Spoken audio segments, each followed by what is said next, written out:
My wife's genetic screening for cancer risk revealed our twins were conceived a week apart with different fathers. The genetic counselor looked at me across her desk and said the words that would destroy everything. Mr. Garrett, the test results show that your twin daughters have different biological fathers.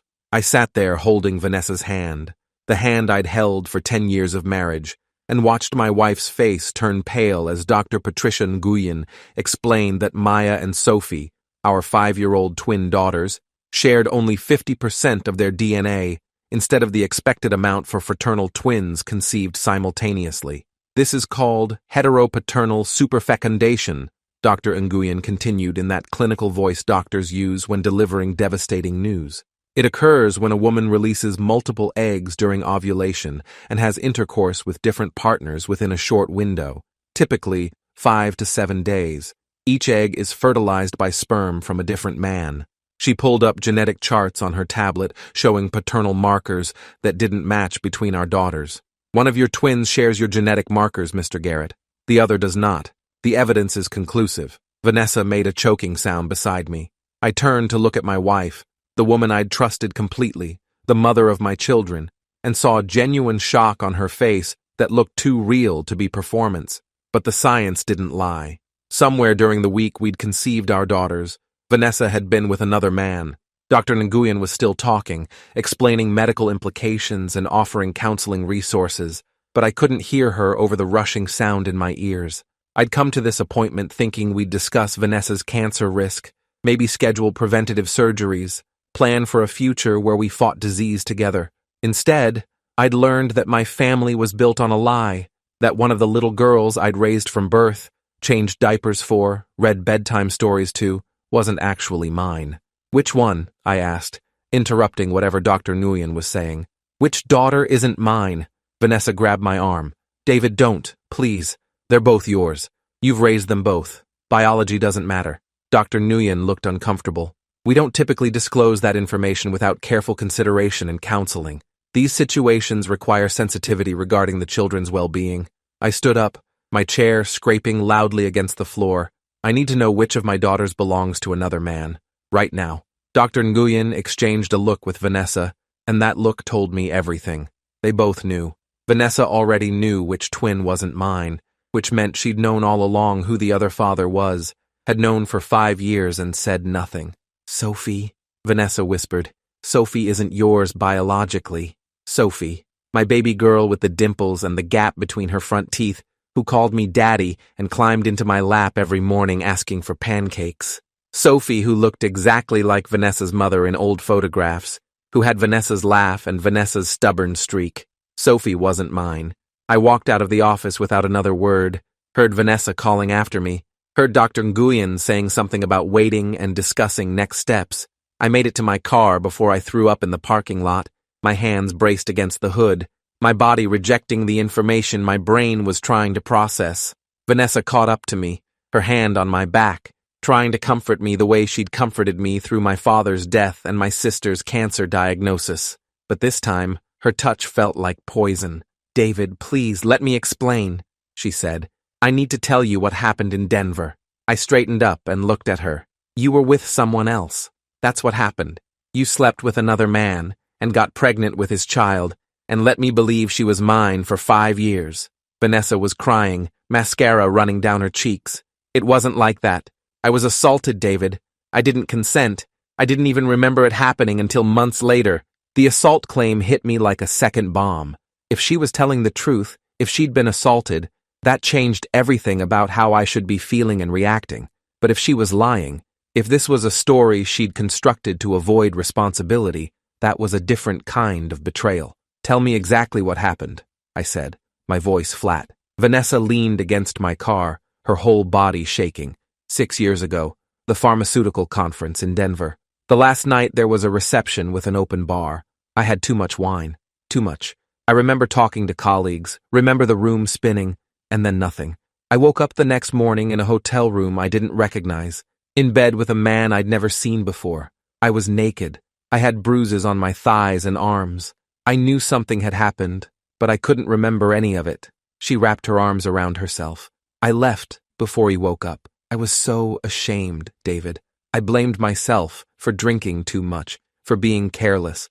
I took a shower that lasted an hour. I took Plan B the next day. Then I came home to you and tried to forget it happened. She looked at me with desperate eyes. When I got pregnant 2 weeks later, I thought the Plan B had failed, that the baby was from the assault. But then the doctor said it was twins, and I did the math. We'd been together so much that week after I got home. I convinced myself both babies were yours, that the Plan B had worked, that the assault hadn't resulted in pregnancy. I wanted to believe her, wanted to think my wife was a victim rather than a cheater, but something didn't add up. You never reported it? Never went to the hospital? Never told anyone? Vanessa shook her head. I was ashamed. I thought it was my fault for drinking. I didn't want to be that woman, didn't want people to look at me differently, and I didn't remember enough to report anyway. I didn't know his name, didn't know what room I'd been in, couldn't describe what happened. What would I have reported? I thought about that conference, about the timing. Vanessa had come home Sunday afternoon. We had intercourse that night, and every night that week. If she'd been assaulted Friday night in Denver, and we'd conceived both Maya and Sophie during that week, the genetic evidence made sense.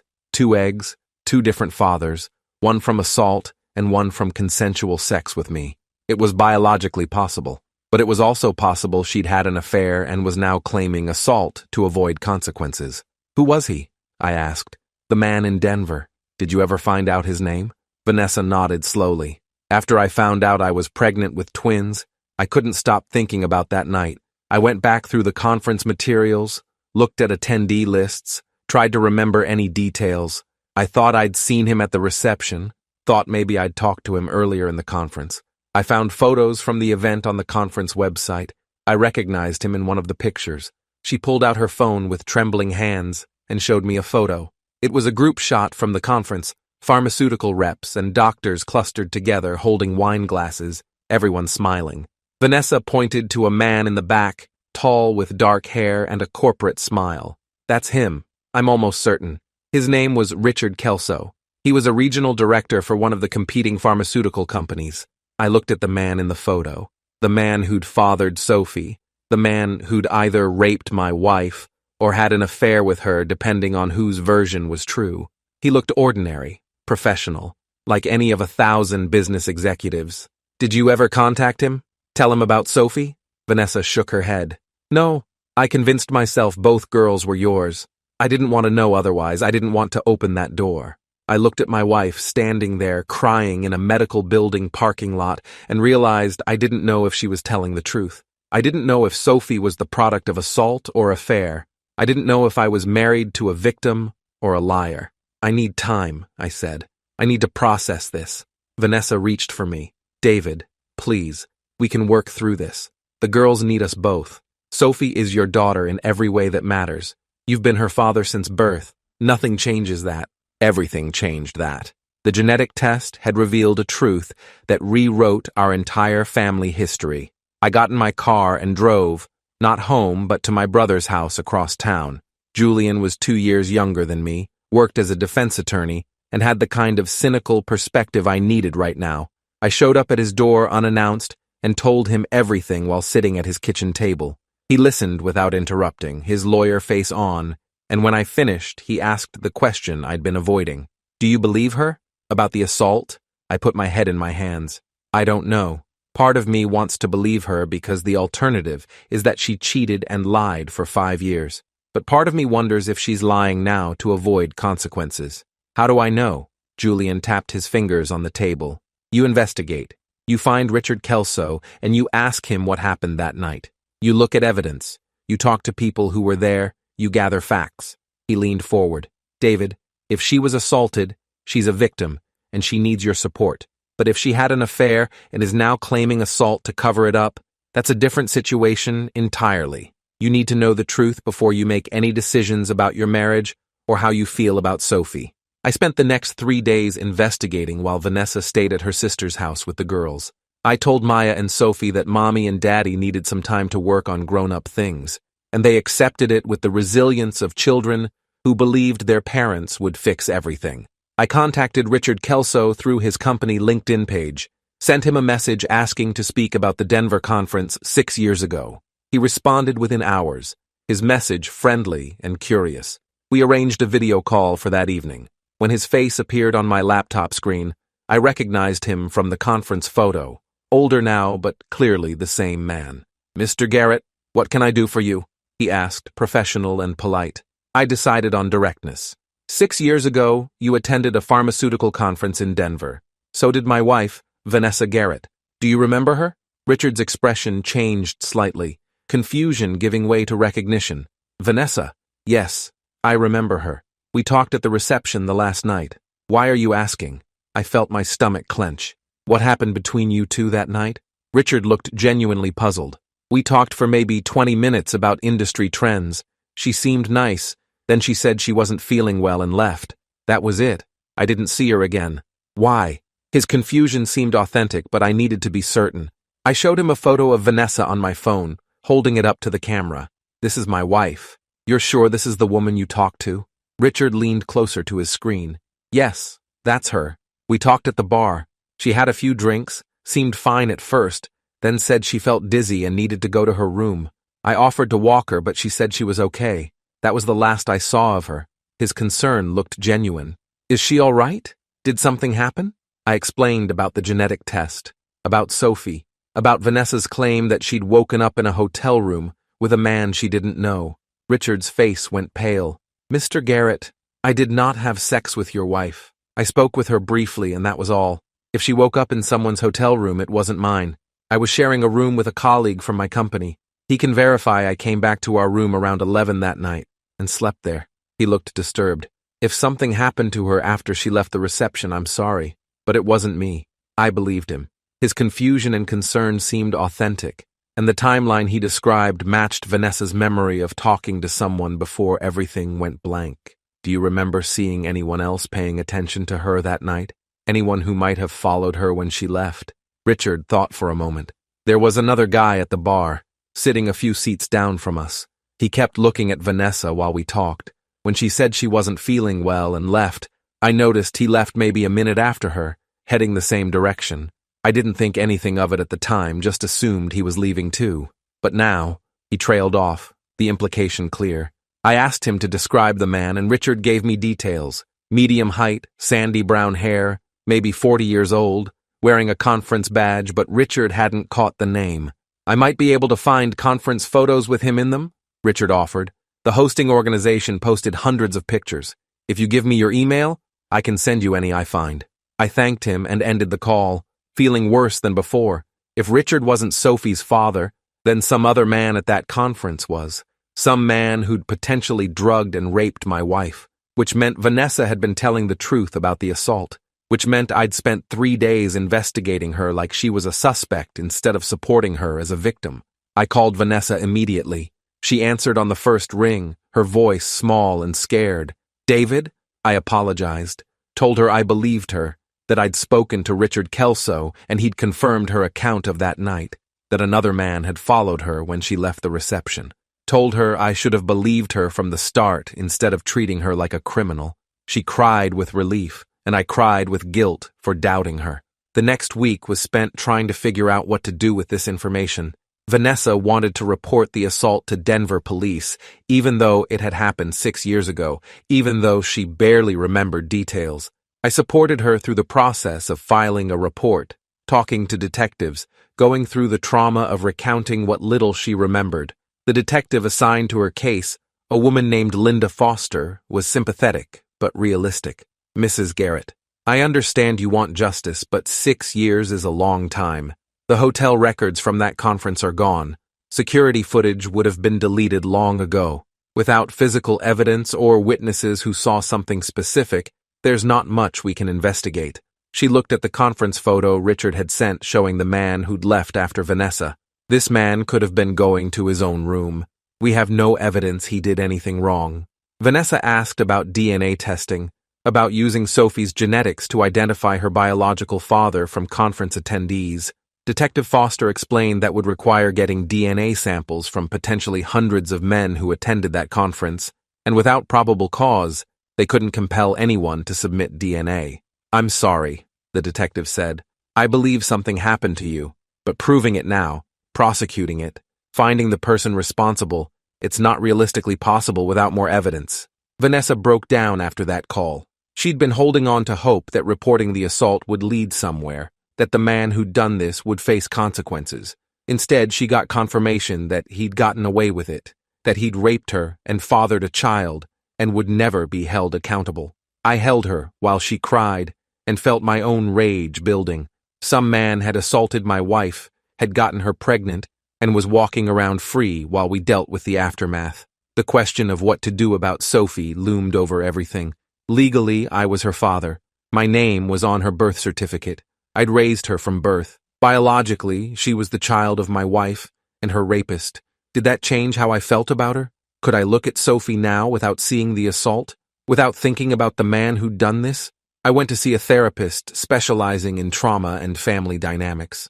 Dr. Michael Rosen listened to my situation and asked difficult questions. Do you love Sophie less now that you know she's not biologically yours? I thought about Sophie's laugh, her drawings that covered our refrigerator, the way she held my hand when we crossed streets. No, I said. I love her exactly the same. She's my daughter. Dr. Rosen nodded. Then biology doesn't define your relationship. You are her father in every meaningful way. The circumstances of her conception are tragic, but they don't change who she is, or who you are to her. He helped me understand that Sophie was innocent in all of this, that she deserved to be loved and protected regardless of how she was conceived. He also helped me process my anger at the man who'd assaulted Vanessa, anger I couldn't direct anywhere because we didn't know who he was. I went home that night and found Sophie playing with dolls in the living room. She looked up when I came in and smiled. "Daddy, will you play with me?" I sat down on the floor and played dolls with my daughter who shared no genetic connection to me but who was mine in every way that mattered. Vanessa and I slowly rebuilt our marriage after the revelation. It wasn't easy. She struggled with PTSD from the assault she'd finally allowed herself to acknowledge. She had nightmares, panic attacks, periods where she couldn't function. She started therapy, joined a support group for survivors, worked through the trauma she'd buried for 6 years. I struggled with my own feelings of helplessness and rage, with wanting to protect my family from something that had already happened, with the knowledge that Sophie's biological father was out there somewhere. We decided not to tell the girls yet. They were too young to understand, and telling Sophie that she was conceived through assault seemed cruel and unnecessary at this age. Maybe when they were older, when they asked questions about genetics and family history, we'd find ways to explain. But for now, they were just our daughters, both of them, equally loved. Richard Kelso stayed in touch, surprisingly. He felt guilty about not doing more that night, about not insisting on walking Vanessa to her room, about not noticing that something was wrong. He sent me enhanced versions of conference photos showing the man who'd followed Vanessa, helped me create a timeline of that evening based on what he remembered. We developed an unlikely friendship based on shared guilt and desire for justice that seemed impossible to achieve.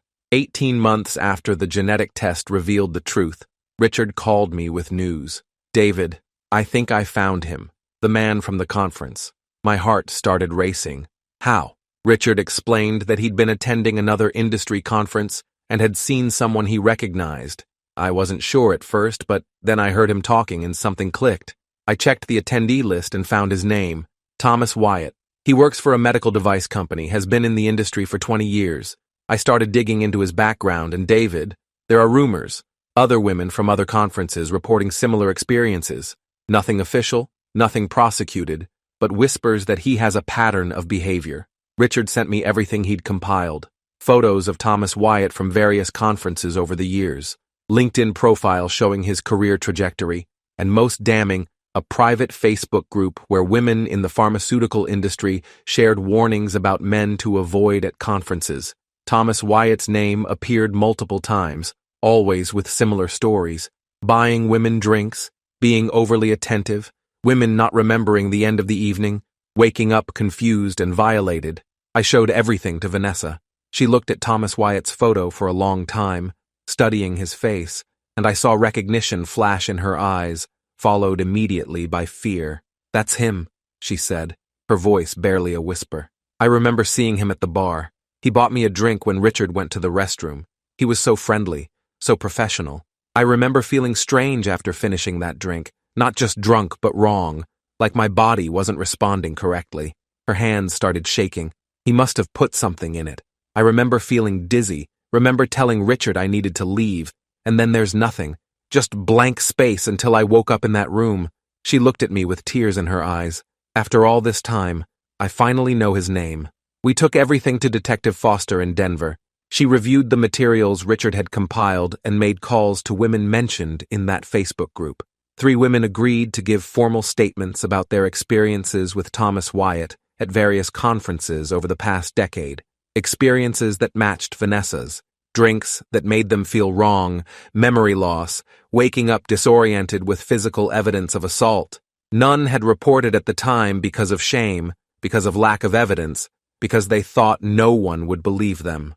Detective Foster said she had enough for an interview, but not enough for an arrest warrant yet. She contacted Thomas Wyatt, requesting a voluntary interview. He agreed, claiming he had nothing to hide and was happy to clear up any misunderstandings. Vanessa and I weren't allowed to be present for the interview, but Detective Foster called us afterward with an update. He denied everything, said he didn't remember Vanessa specifically, said he attends dozens of conferences and talks to hundreds of people. He denied remembering any of the other women who gave statements. He was calm, professional, acted like this was all a terrible mistake. She paused. But when I mentioned we had genetic evidence connecting him to a child conceived during the Denver conference, his demeanor changed. He got nervous, started sweating, asked if he needed a lawyer. I told him he wasn't under arrest, but he was free to have legal representation if he wanted it. That reaction, that visible fear when confronted with genetic evidence, was enough for Detective Foster to pursue a warrant for Thomas Wyatt's DNA. He fought it through his lawyers, claimed harassment and false accusations, argued that agreeing to an interview shouldn't subject him to forced DNA collection. But the judge sided with law enforcement, noting the pattern of allegations from multiple women and the existence of genetic evidence suggesting he'd fathered a child during the time frame in question. They collected his DNA through the court order and compared it to Sophie's genetic profile. The results came back 3 weeks later, and Detective Foster called us with confirmation we'd been waiting for. Thomas Wyatt was Sophie's biological father. The match was conclusive. Probability of paternity 99.9%. Armed with DNA evidence linking him to Sophie and testimony from 4 women describing similar assaults, Detective Foster arrested Thomas Wyatt on multiple charges of sexual assault. The arrest made regional news within hours. Pharmaceutical industry websites picked up the story, detailing allegations against a longtime industry professional. And suddenly, women started coming forward with more allegations spanning 15 years. Thomas Wyatt had been drugging and assaulting women at industry conferences for over a decade, using his position and the transient nature of conferences to avoid consequences. The prosecutor assigned to the case, a woman named Jennifer Ortiz, was aggressive and thorough. She interviewed every woman who came forward, building a case that showed clear pattern and practice. She used Sophie's existence as proof that at least one assault had resulted in pregnancy, making the consequences of Wyatt's actions undeniable. The trial happened 10 months after his arrest. Vanessa testified, describing that night in Denver, the drink Thomas Wyatt had bought her, the strange feeling that had overwhelmed her, waking up in his hotel room. She described living with the trauma for 6 years, convinced she'd somehow been responsible for drinking too much, for being careless. She described the genetic test that had finally revealed the truth, that had given her daughter's conception a context she'd been trying to understand for years. 3 other women testified with similar stories, creating a narrative of systematic predation that was impossible to dismiss. Thomas Wyatt's defense attorney tried to suggest the encounters had been consensual, that these women had willingly gone to his room and were now reframing consensual sex as assault out of regret or for financial gain. But the pattern was too clear, the similarities too specific. The prosecution presented evidence that Thomas Wyatt had purchased Rohypnol, the date rape drug, multiple times over the years through online pharmacies. They showed his hotel room charges from various conferences, always booking rooms on the same floor where networking receptions were held, always near the elevators. They demonstrated that this wasn't a misunderstanding or a series of consensual encounters gone wrong. This was calculated predation by someone who'd refined his approach over many years. The jury deliberated for 6 hours before returning guilty verdicts on 4 counts of sexual assault, one for each woman who'd testified. The judge scheduled sentencing for 3 weeks later. During that time, Vanessa and I tried to process what this meant for our family. Justice had been served in the legal sense. The man who'd assaulted her, who'd fathered Sophie through violence, would face consequences. But what did that mean for Sophie? She was 6 now, still unaware that the man who'd just been convicted was her biological father, still calling me daddy without qualification or doubt. At the sentencing hearing, each victim was allowed to give an impact statement. Vanessa stood at the podium and spoke directly to Thomas Wyatt, who sat at the defense table avoiding eye contact. "You took something from me that night that I can never get back. You took my sense of safety, my ability to trust, my belief that I could control what happened to my own body. You also gave me something I never asked for, a daughter conceived through violence. But Sophie is innocent. She's beautiful and smart and funny, and she deserves to grow up without the shadow of what you did hanging over her. My husband has been her father since birth, in every way that matters. You contributed DNA, but that's all you'll ever be to her, a genetic footnote in someone else's family." She took a breath. "I hope you spend every day in prison thinking about the women you hurt, the lives you damaged, the families you affected. I hope you understand that you didn't just assault 4 women. You assaulted countless others who were too afraid to come forward, who blamed themselves, who carried your crimes in silence. And I hope someday Sophie asks about her biological father, so I can tell her that he was caught, prosecuted, and punished. That justice, even delayed, eventually came." The judge sentenced Thomas Wyatt to 28 years in prison, 7 years for each count served consecutively. He'd be eligible for parole in 18 years, meaning he'd be nearly 70 before he could walk free. Vanessa and I left the courthouse and sat in our car for a long time, neither of us speaking. We'd gotten justice, more than most assault survivors ever receive. But it didn't erase the trauma, didn't undo the conception, didn't change Sophie's genetic reality. We drove home and found Maya and Sophie playing in the backyard, watched over by Vanessa's sister who'd been babysitting. They ran to us when we arrived, asking if we'd brought them treats, completely unaware of the courthouse drama that had just concluded. Sophie climbed into my lap and asked what I'd been doing all day. I told her Mommy and I had been taking care of grown-up business, but everything was okay now. She accepted this and went back to playing, secure in a world where Daddy fixed problems and everything always worked out. That night, after the girls were asleep, Vanessa and I talked about when and how to tell Sophie the truth about her conception.